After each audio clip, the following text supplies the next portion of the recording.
trying to get back to the basics of great products. Power comes from sharing information. I try to convince people to slow down. Open. This is the Soaked by Slush podcast.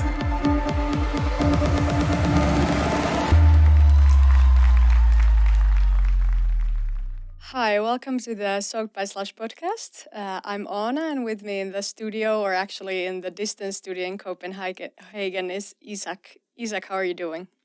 I'm doing great, Anna. How are you doing? Yeah, I'm doing good as well. And with us as a guest is April Dunford, a product positioning guru. Do you want to introduce who you are and what you do? I'm April. I like that, product positioning guru. I think I'll just take that. I'm a consultant. I work with tech companies. My focus is very, very specifically on positioning. But before that, I spent 25 years as a repeat vice president of marketing at a series of successful startups. So that's me. And it's good to be here. It's awesome to have you here. I understand you've also written a book about the topic. Oh, yes, I have. I wrote a book. It's called Obviously Awesome. And it is, on the topic of positioning. Big surprise. Fantastic. So to start out with, how did you get into products and product positioning? What's your backstory? You've said that you're obsessed with product positioning. So how did that come to be? Yeah, so, I'm a bit of an accidental marketer. So I went to university, I studied systems design engineering, but when I finished, I happened to get a job at a startup as a product marketer. And so I sat in the marketing department, even though I didn't know anything about marketing. And the first project that I worked on, we had a product that we repositioned. And the original positioning that the product had was bad, and the product was failing.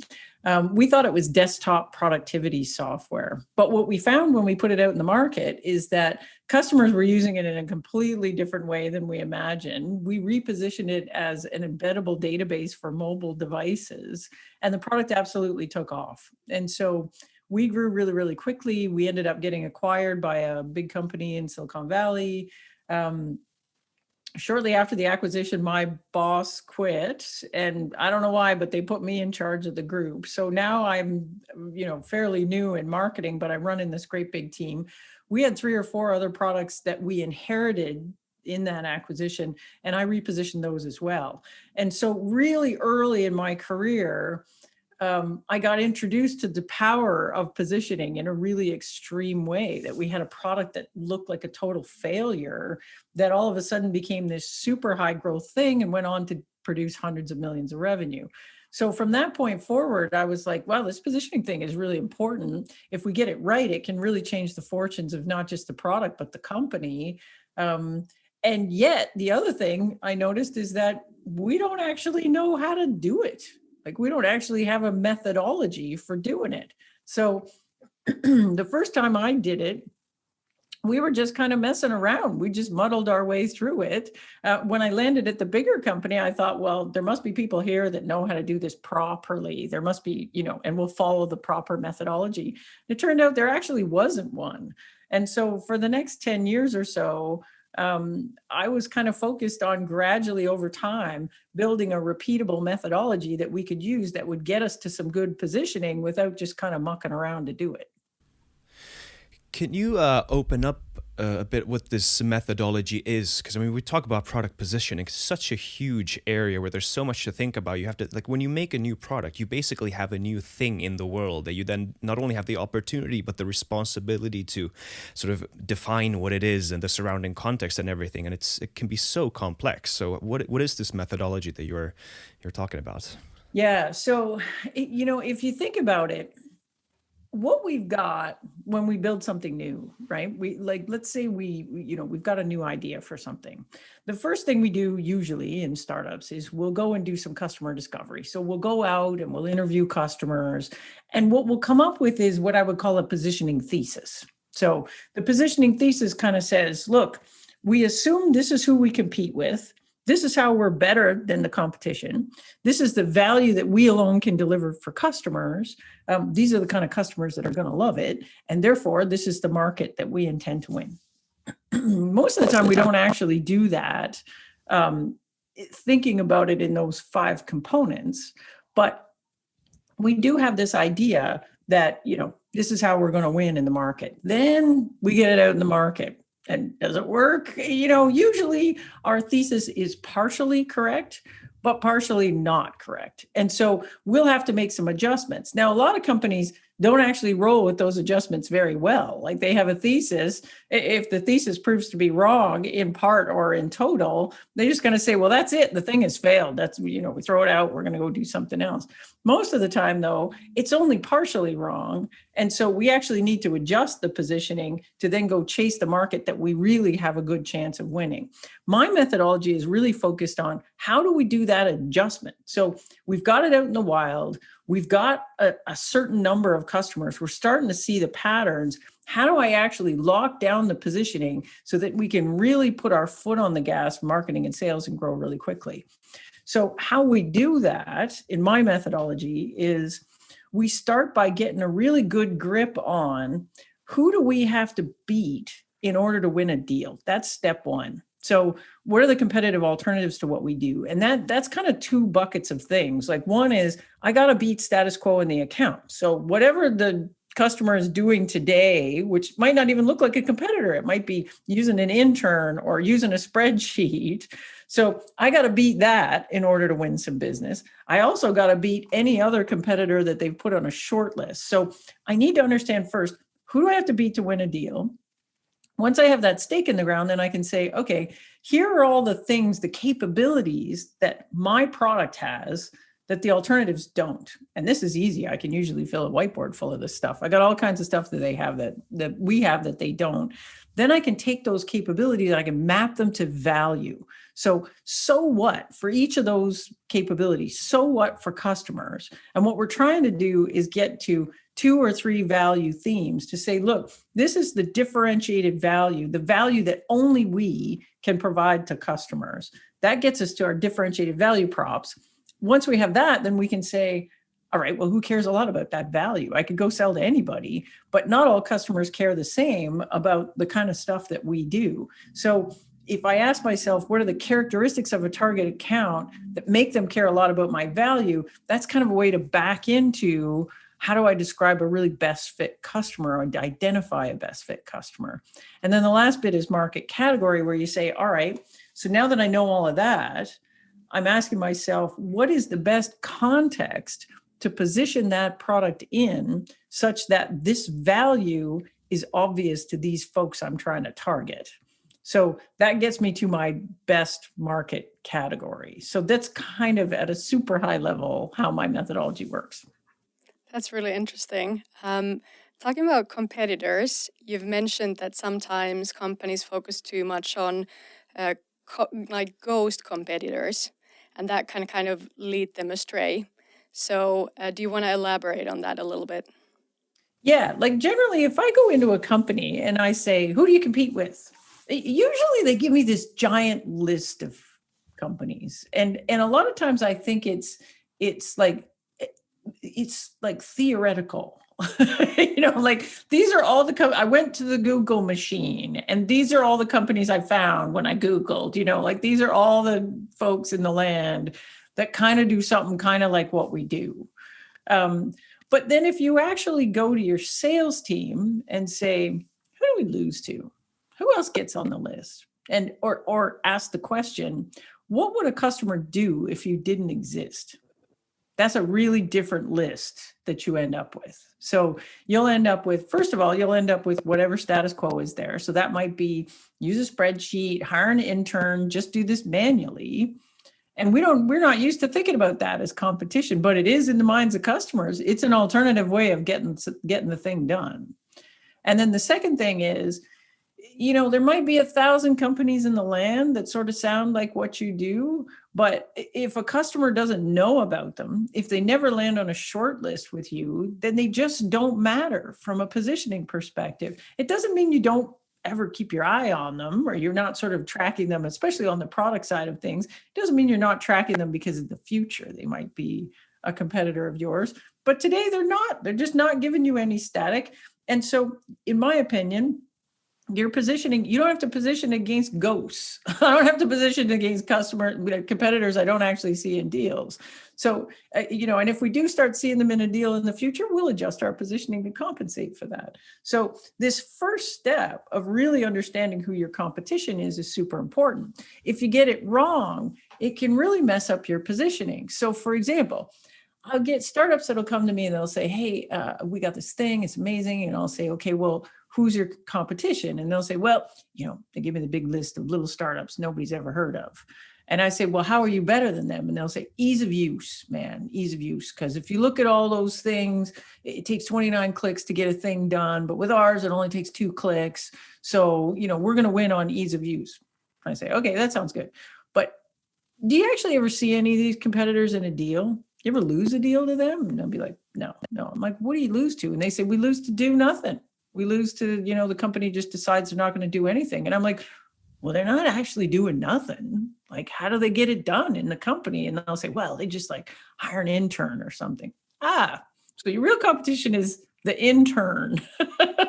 And here you are positioning that the whole reason you want to buy me is because of ease of use. It's like, do you know what's easy to use? The intern is easy to use. You're never going to beat the intern on ease of use. Like the intern's super easy. I'm like, Joey, get me a coffee, come back, fill out the spreadsheet. Like it's super easy to use. But there's lots of things that the intern sucks at. Like the intern makes mistakes. The intern quits on you. The intern doesn't understand the profile of an account and have a memory of that. Like there's 1,000 million things that your software does that the intern couldn't dream of doing. But if I don't understand that the intern is actually my competition, I'm not actually going to position around any of that stuff. So understanding what your real competition is super important for everything you do downstream in positioning. So is one implication in this almost that it's important, yes, to understand your own product's placement or positioning, but also your competitors' products positioning. That's also an equally important thing to understand from an outsider perspective. You need to be able to look at your competitors in the same way that customers do, right? So think about how customers buy. In B2B in particular, like one thing that we don't consider often enough is the idea that your purchaser has never bought software like this before.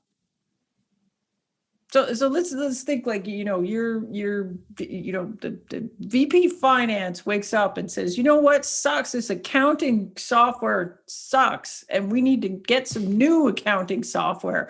And they look at their director and says, you, dude, go find us some new accounting software.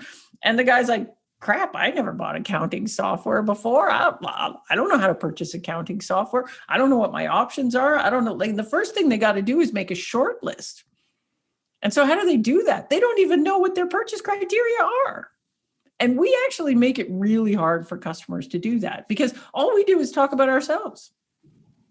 And so what the customers are actually looking for in a purchase process generally is insight in the market. So what's important and what isn't? What do you do that's different than everybody else? So they're not looking at you in isolation. The first thing they have to do is figure out, how do I make choices? How do I make a good choice? How do I not get fired for the software that I'm buying here? And so we need to actually understand how customers view capabilities across us, but not just us, but our competitors, because we need to understand what makes us different and special, what gets us on the short list versus not getting us on the short list. Where can we beat the other alternatives they have out there? And like I say, the other alternative might be a spreadsheet. To take a step back and kind of continue on what we're going at here, how would you define product positioning? You said that going to different companies, there wasn't a clear process and maybe not even a clear definition of what product positioning is. So how do you define it and why is it important? Yeah, so I think positioning is really deeply misunderstood, and it's getting better, I got to say. In the last year or so, I have smarter conversations about positioning than I did a few years back. But a lot of times when I started doing this work, I would say, okay, well, what I'm focused on is positioning. And people say, oh yeah, I know what that is. That's messaging. And I'm like, no, actually messaging is different.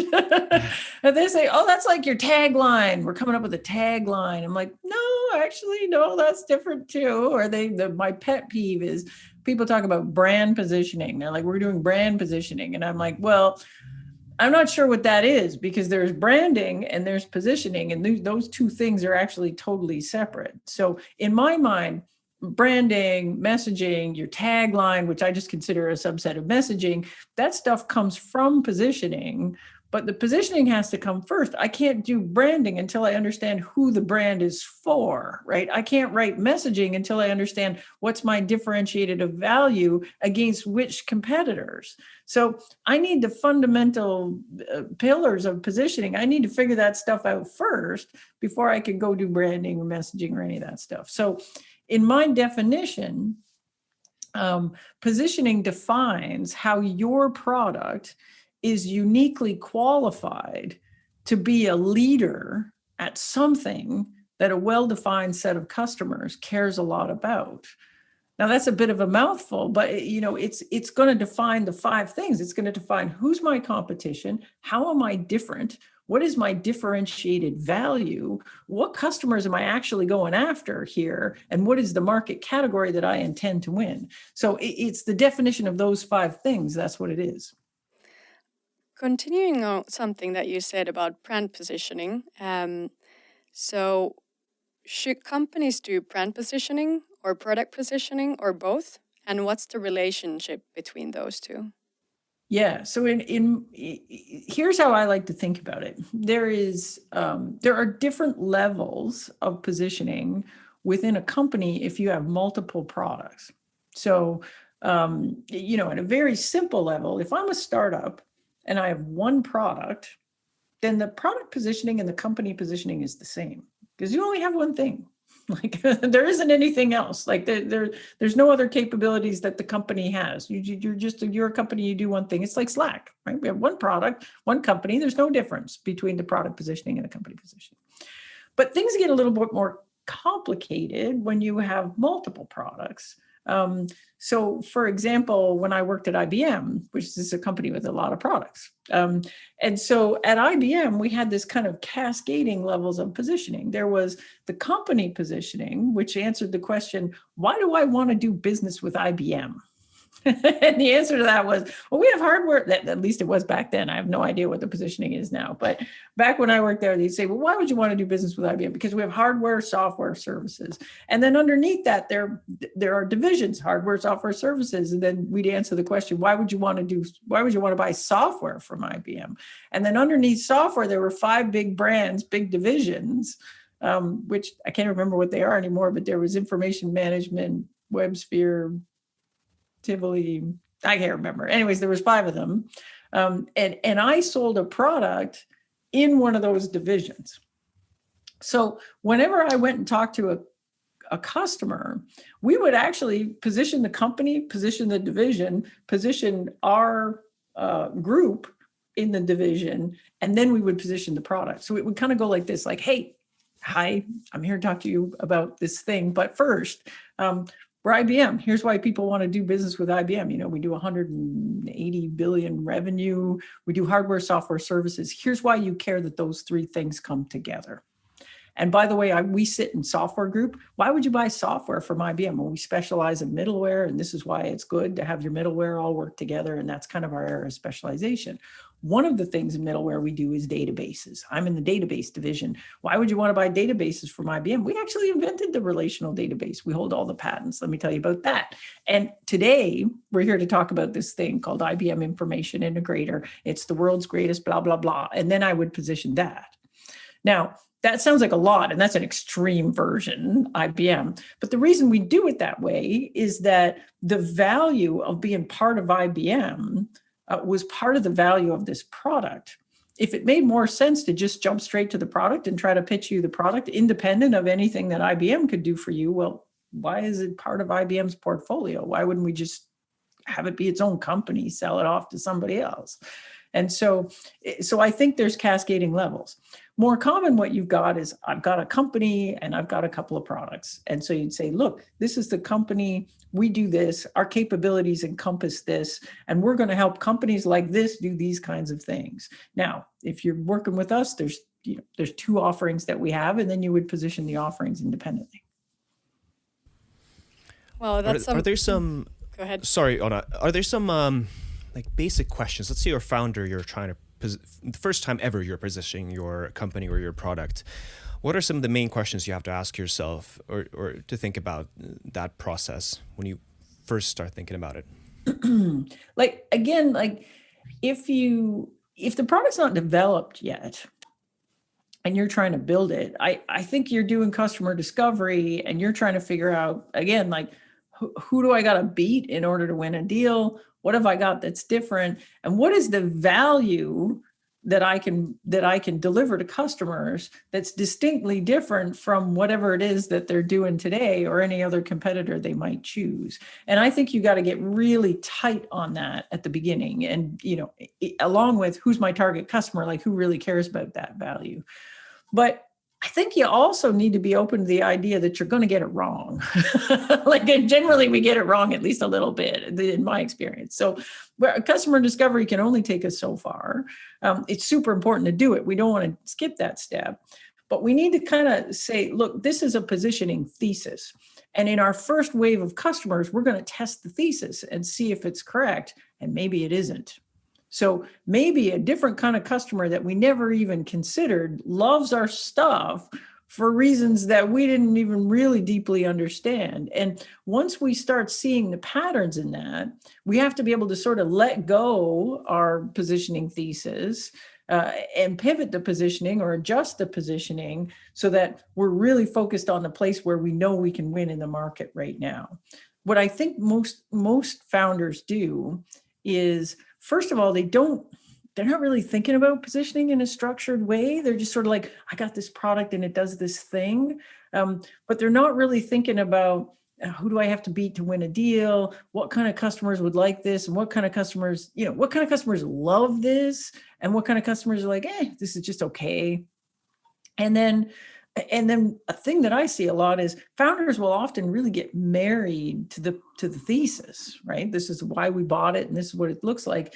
And then they get out and they're trying to force this product to be this thing that they imagined. And meanwhile, it's taken off in a different direction. And so you have to be kind of open to the idea that maybe customers are going to pull you to a place that you didn't think about at the beginning, but might actually be an excellent business. And maybe you should just go with the flow and follow that demand where it's pulling you. Right. Yeah, I've used this example before. Like you can, like let's say something that everyone knows, like Mickey Mouse that exists. Like you could maybe think of Mickey Mouse as Disney's intellectual property, but it's not just that. It's also this thing that exists in the minds of every single person who's ever seen Mickey Mouse, and that's a thing in itself, kind of. Or what do you think about that metaphor? Do you think that sort of a little? Yeah, maybe. Like I'll give you another one that Please. Here's a company that I think did an amazing job of repositioning stuff, and I don't usually deal with consumer, but I like pulling out a consumer example once in a while because everybody knows. But the history of Arm & Hammer baking soda is like amazing. So if you look at baking soda, it's a cooking ingredient. So I got this thing, it's baking soda. I'm making a good business back in the 50s when everyone's cooking. And then what happens is we have this change in consumer habits where all of a sudden we're buying more processed food, we're not cooking as much. And so the sales of baking soda are going down. So we're Arm & Hammer, we're sitting around going, this sucks. And somebody smart inside Arm & Hammer said, you know what? We've noticed this thing because baking soda is good for other things. It's not just for cooking. It's actually an amazing deodorant. So you can use baking soda to deodorize your fridge or, in your cat litter and all this kind of stuff. And so they recognized that and they said, maybe we can actually take this product and position it in this completely different market space. Now, think about the guts it took to do that. I got a thing that's baking. Do I want to bake with deodorant? No, I don't. This is a risky move to make. This is I'm going to take this thing and I'm going to position it over here. And it might not be good for my original market. So I'm going to kind of, in some ways put this market at risk in order to chase what is potentially a much, much bigger market. And so they did this shift into this other market. And all of a sudden I've got, Arm & Hammer in special boxes that go in my fridge. I've got this whole line extension thing, right? I've got deodorant for people. I got deodorant for cat boxes. I got deodorant, all those stuff. And their growth is absolutely exploded and turned into this giant, giant, giant business way beyond what it ever would have been if they had simply stuck to, we're a baking ingredient and that's it. So sometimes I think this stuff, there's an opportunity there. And you got to be able to let go your positioning baggage in order to actually go chase it. That's a fantastic example. Talking about consumer products, I understood that you mostly dealt with B2B markets, but that's my sweet spot. So my background as a VP marketing was all B2B companies. And then as a consultant, I generally just stick to B2B because that's my happy place. Yeah. Do you think that there's a big difference between B2C and B2B when it comes to product positioning? So I think there is, but you should take this as, just my opinion, and my opinion shouldn't count for much because I'm the B2B lady. So, what comes out of my mouth right now could be stupid, but here's my opinion. My opinion is that positioning is much easier, or it's a more straightforward thing when it is a considered purchase. And so what I mean by a considered purchase is it's like the way we buy software in businesses. We say, look, I got to buy a new accounting system. I'm not going to just buy the first accounting system that I cross paths with. I'm going to make a short list. I'm going to do my research. I'm going to spend some time on this. I don't want to make a bad choice because that's bad and there's repercussions if it's bad. Now, a lot of consumer stuff is not really a considered purchase. It might be slightly considered purchase, but this isn't like, if I'm going to buy bubble gum, I just walk into the store and I pick whatever gum is handy and I don't care that much. And if I made a bad decision, who cares? I wasted $1.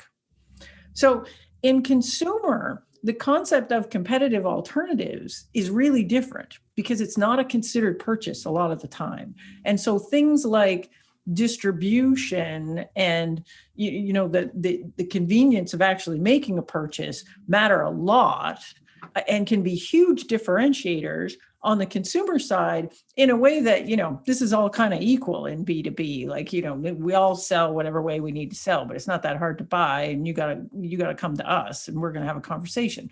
Whereas, it can be an absolute game changer if what you're selling is fizzy water. Like you got to get your fizzy water into the store. Otherwise, nobody's ever going to buy your stuff. And then there's other things, again, like I think there's a lot more, I don't want to say B2B is not an emotional purchase because I do think there's a lot of emotions involved in selling B2B, but the emotions are different, right? Like we are often on the consumer side, we're buying things really intangible reasons, right? It's for status, it's for making us feel good, it's for making us look good.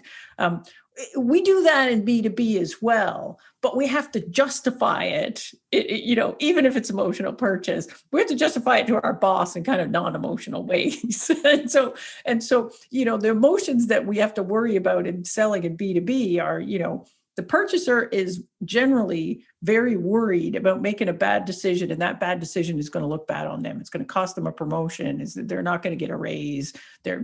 People in their department are going to mock them and things like that. So they're worried about things like that. There's other things like sometimes they just want to make the safe choice. And sometimes in B2B, we buy software because everyone else is buying it and it's the hotness.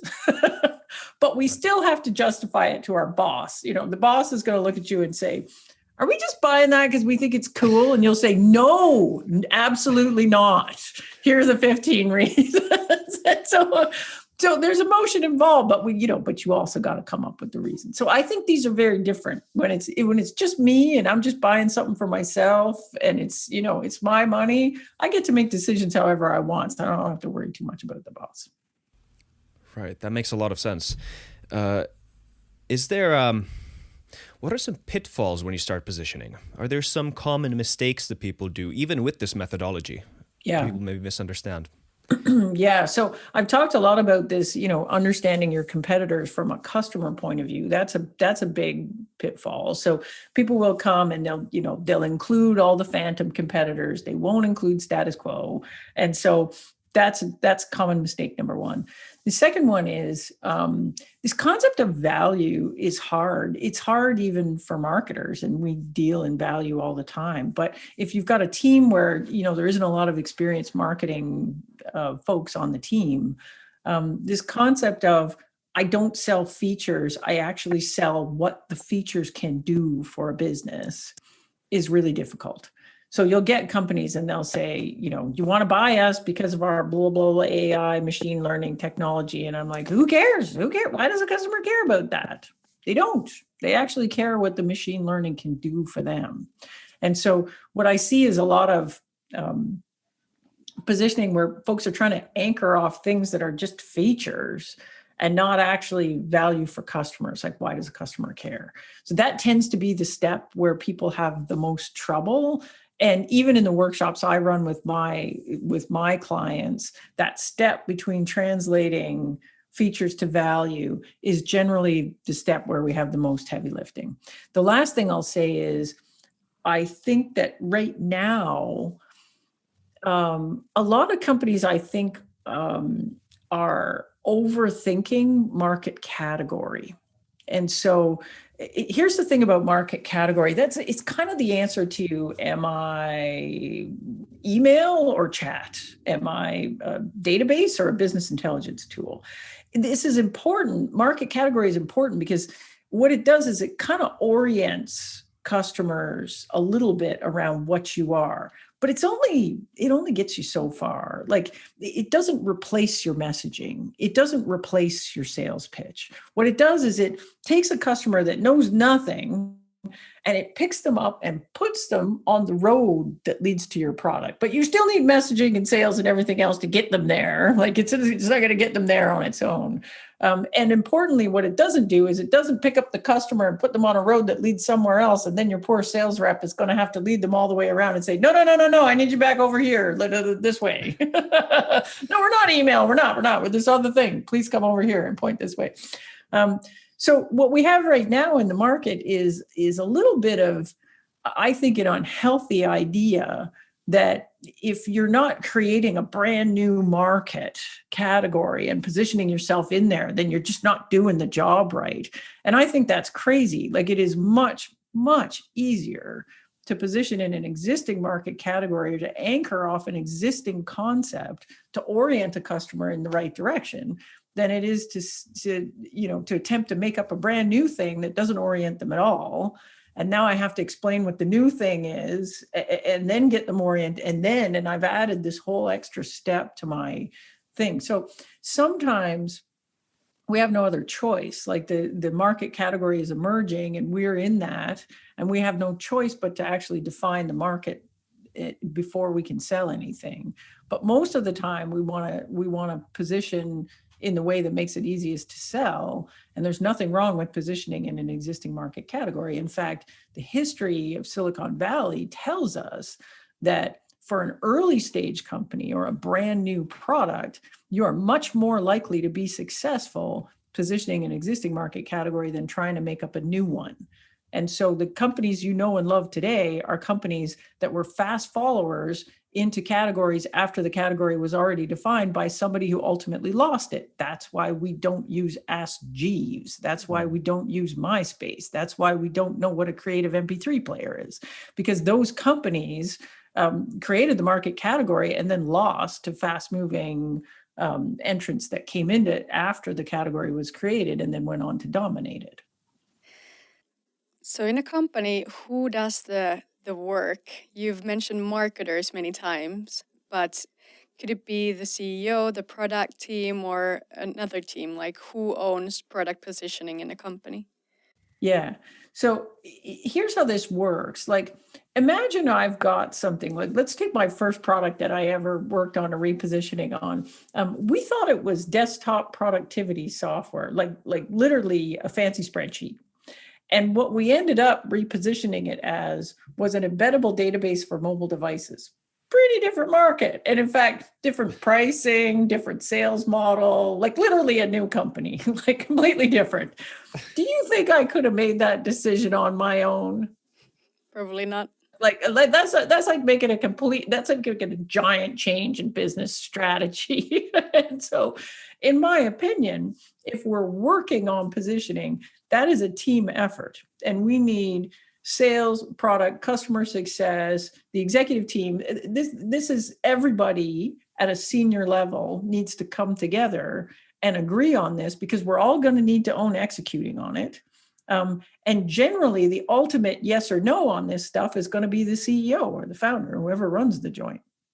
So, in my opinion, it's a team effort, and that has to include the most senior people in the company. Now, the next question is, okay, so we've got the positioning, but we also know positioning isn't static, right? Our product is not staying the same. Our market doesn't stay the same. We have new entrants coming in and coming out. Sometimes a big thing like COVID happens and the priorities of your customers change, and that results in a need for you to change your positioning. So in my opinion, somebody needs to be the steward of positioning, which is, you can kind of think of it as like the positioning police. So somebody needs to own making sure that we're being consistent in the positioning out in the market. Someone also needs to own getting the gang together to go check in on it regularly, so that we're looking at whether or not we need to adjust it. So back when I was a vice president of marketing inside companies, I always did that. So I became the steward of positioning. So we would do the positioning exercise with the team, and then I would be the person that set the meeting every 6 months to get the gang back together and say, okay, here's a little positioning check-in. Competitive alternatives. Has anything changed here? Capabilities. Has anything changed? And we would do this quickie review of it. And if the answer was no, everything's the same, then we'd say, good, we're not touching the positioning yet. So we'll go and I'll see you in 6 months. I also owned, as the head of marketing, I had messaging, and I owned the creation of a lot of the sales materials. So that put me in a good position to be making sure that in our comms, at least, we were being consistent in how we represented the positioning out to the market. But that, even though I was the steward, that doesn't mean that I get to own it, because I certainly don't get to wake up in the morning and decide, you know what, I don't think we're a database anymore. I think we're a business intelligence tool. And then I just send the email to the CEO. I made this decision this morning. You cool? No, I don't get to do that. It's a great answer. I think we're coming towards the end, but one question at least. An early stage startup that's doing this for the first time, how should they identify the need to reposition their product? Yeah. So coming back to this idea that when you're first creating a product, what you've got is a thesis. And so you should be testing that thesis. Every deal that you're doing is, you'll be like, who did we compete with? How did we win? And does that match with the positioning I've got? And if it doesn't, I think you're going to have to take a step back and look at your positioning and make an adjustment. If you've got something in the market already and you're not sure whether the positioning is good, the most common signs of weak positioning that I see are, so you'll have this situation where you've got existing customers, and the existing customers love you, like they love you. They're like, oh my God, this is great. You hardly ever lose one. There's no churn. They love you. This is an indication that your product is good, right? People love you. They bought the thing. It's amazing. They're all happy. But when you're having a first call with someone or a first conversation with someone, or even in your marketing efforts, people are super confused. They're like, and so I used to do this thing where if you hired me as the new VP marketing, the first thing I do for the first few weeks is I just sit in on sales calls with customers, and you'll see the weak positioning show up like this. You got all these super happy customers, but a first call with a customer, your rep is in there, does the spiel, and you can see everybody's looking like this, just this face, it's like, and then they'll be like, your rep will do this perfect spiel on what it is, and the customer will go, pitch it to me again. They have no idea what it is. Or they'll ask you these questions that you think are just stupid. Like, so they'll say, so you're just like Salesforce then? And you'll be like, oh God, no, we're nothing like Salesforce. Like, why are you even asking that? And so that you'll feel it in these early sales calls like this. And what it is there's a gap between what your good, happy customers know about you and what you're representing in a pitch. And that gap is this, your positioning is not closing the gap between those two things. And so if your positioning was good, people early in the sales process would feel what these happy customers out the other end of the sales process already know. So that's usually one of the signs. So they don't understand what you do. They do not get the value of what you do. They compare you to competitors that in your opinion aren't even competitors. And that's usually a sign that there's something in your positioning that just isn't working. Great. Well, Great. do you have any last tips for anybody who's interested in product positioning? Not really. Well, okay, two. So one is the more you're aware that it's a thing and you have a way to think about it, the more likely it is that you're going to do a good job of it. That's the first thing. The second thing is, though, like, because it's a team sport, you're going to have to get everybody in the company involved in doing a repositioning. Like, even if you're the CEO, I don't think you can just do it on your own, because if your head of sales doesn't deeply understand it and own it, they're going to end up positioning it some other way out in the market. Same deal with your head of product, same deal with your head of marketing. So you're going to have to get the gang together.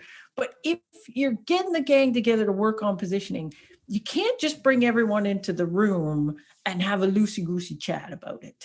Like, you're going to have to come with a methodology, because if you don't, what happens is everybody's going to get in the room and you're going to say, so why do customers love us? And they know what that is? That's a battle of opinions. There'll be 1,000 opinions, and everybody in the room, like including people that never talk to customers, will say, well, I think they love us because of X, Y, Z. I really think this is true. And how do you resolve that? You can't. So what you need to come with a methodology for the team to work through together that, as much as possible, takes the opinions out of it. So that's what I was trying to build the whole time when I was internal. That's what I think my methodology does. It doesn't have to be my methodology, just anybody's methodology, but you need to come with something, because otherwise what you'll get is just a battle of opinions. And I'll tell you something, marketing never wins that fight. Product doesn't win that fight either. That fight is won by the head of sales or the CEO, typically the CEO, but sometimes the head of sales. And the head of sales is like, I hate to say it, but often wrong. Well, so those are my tips. Thank you so much. Good note to end on. Yeah, definitely. Thank you so much Great. for the amazing tips, April, and thanks for joining us on the podcast. Well, thanks so much for having me. This was fun.